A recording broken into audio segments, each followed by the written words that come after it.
दरअसल आज अनिका की फैमिली गैदरिंग अटेंड करने से पहले नक्श को अपनी हाई स्कूल रीयूनियन में जाना था। दादा एक चाय देना।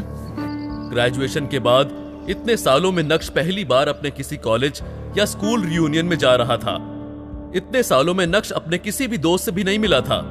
उस रीयूनियन पार्टी के बारे में सोचते हुए नक्श को अपने सारे पुराने क्लासमेट्स याद आने लगे, जिनके साथ वो कभी स्कूल में मस्ती किया करता था। आज नक्श उन सबसे फिर से मिलने वाला था और ये सोच सोचकर ही नक्श एक्साइटेड हो रहा था।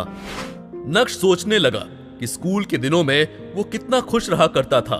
उसकी आंखों के सामने बचपन की वो सभी पल नाचने लगे थे। क्लास बंक करने पर सर से डांट खाना और डांट खाने के बाद भी दोस्तों के साथ खिलखिलाना। यस! यस! दोस्तों से लड़ाई करके उन्हें रुला देना। छोड़, जान दे, पापा से बचा दे मेरी प्रिंसिपल की। और फिर उसके बाद जब दोस्त गुस्सा होकर बात करना बंद कर दे तो उसे जाकर सॉरी बोलना। बचपन भी कितना मासूम था। इन बच्चों को देख के अपनी पुरानी दिन याद आ गई। वो बचपन की दिनें जब हम स्कूल जाया करते थे। आज तो वो दिन भी खत्म हो गई।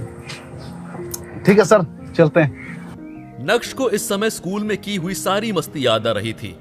उसे ये भी एहसास हो रहा था कि वो इस दुनिया से कितनी अलग थी।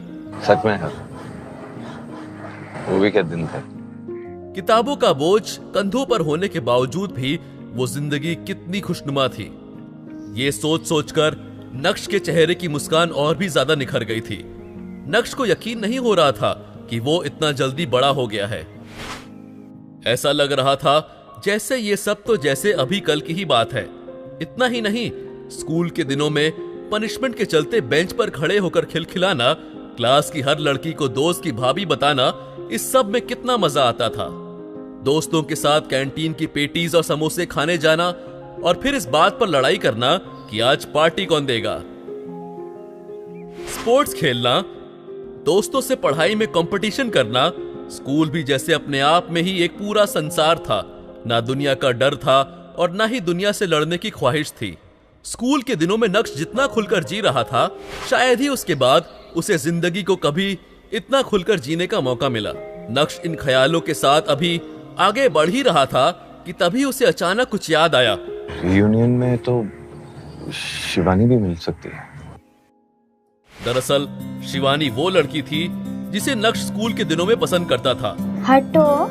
और उसके करीब जाने के लिए उसने काफी पापड़ भी बेले थे। हाय, मैं नक्श हूं। लेकिन जब शिवानी को इस बारे में पता चला तो उसने नक्श को खूब भला बुरा कहा। शिवानी केमिस्ट्री टीचर की बेटी थी और स्कूल में तब आई थी जब नक्श 7th क्लास में पढ़ता था। नक्श को आज भी याद है कि कैसे उसके सारे क्लासमेट्स शिवानी को देखकर बोलते थे। सभी शिवानी से बात करने की चाह रखते थे और रखते भी क्यों ना, शिवानी थी ही इतनी सुंदर। तो फिर क्या था, नक्श को भी उससे पहली नजर में पहला प्यार हो गया था। लेकिन वो अलग बात है कि नक्श उसके साथ कभी अपनी केमिस्ट्री सेट नहीं कर पाया था। नक्श के सारे दोस्त उसे शिवानी के नाम से चिढ़ाते भी थे। शिवानी, तुम्हारे लिए ये सब क्या है? तुम्हारी हिम्मत कैसे है मुझे रोज देने की? देखना, एक दिन मैं इतनी बड़ी सुपर स्टार बनूंगी ना, ऐसे लोग मेरे आगे पीछे घूमेंगे। जाओ यहाँ से। एक बार डांट खाने के बाद नक्श के दिमाग से शिवानी का सारा भूत उतर गया था और उसने दोबारा कभी शिवानी के करीब जाने की कोशिश नहीं की थी। देखना, एक दिन मैं इतना बड़ा आदमी बनूंगा ना कि सब मेरे आगे पीछे घूमेंगे। यही वजह थी कि स्कूल वाले प्यार की ये कहानी स्कूल खत्म होने के साथ ही खत्म हो गई थी।